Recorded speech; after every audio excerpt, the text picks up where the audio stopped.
Hello everyone, welcome to John Mac Classroom. Now, this is the second part of the lesson, which is the introductions to complex number. Previously, we have mentioned the unit imaginary number I. It is the square root of negative 1. If we square it, we will get square root of negative 1 times with the square root of negative 1, which is equals to negative 1. The square of the unit imaginary number is negative 1. Well, let us now try to work out more powers of I. What will be I cubed? Then try it out. I cubed is I times I times I.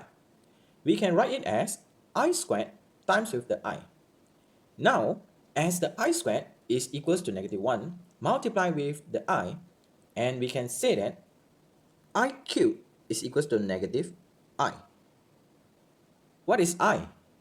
It is just an unit imaginary number, and it is equals to square root of negative 1. Why do I keep on saying the word unit? To understand that, let's have a look at an example. What will be the square root of negative 9 be equals to? If we try out on a calculator, it would say that the input is invalid, or we can say math error.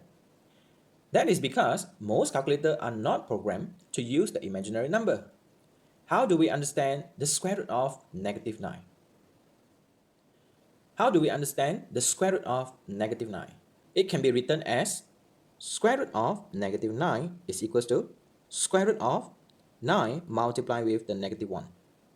We know a properties of surd, which says that the square root of a times b is equals to square root of a times with the square root of b. This can be written as square root of negative 9 is equals to square root of 9 times with the square root of negative 1.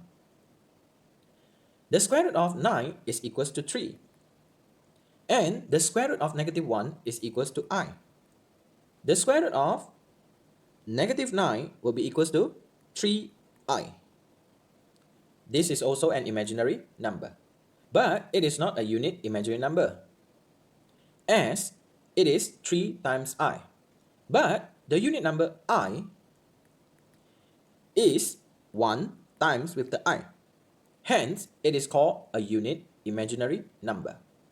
Basically, any real numbers times the I is an imaginary number. For instance, this is how we would write the square root of negative 121 over 49. We will represent it as square root of negative 121 over 49. If we simplify the situation, and we will have the square root of 121 over 49 multiplied with the square root of negative 1. If we simplify the situation, we will have the square root of negative 121 over 49 is equals to 11 over 7 multiplied with the I. It is a real number times with the I. So the numbers like 0.145i and 16.25i are imaginary numbers. Previously, we have learned about the square of a negative number. It involved using a new number I which is equals to the square root of negative 1.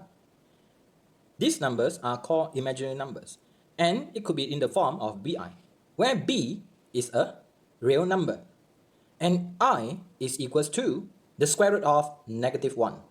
Numbers like I, 2i, negative 4i's are all imaginary number. What if we have a numbers like 3 plus 7i? Will this be an imaginary number? Well, we can be sure that this part of the number is imaginary, and this part is a real number. So this is a mix of a real and imaginary part.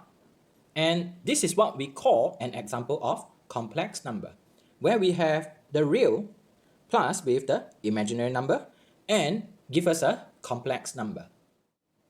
It is of the form of a plus bi, where a and b are real number, and I is the unit imaginary number. Now, let's play around with the basic form.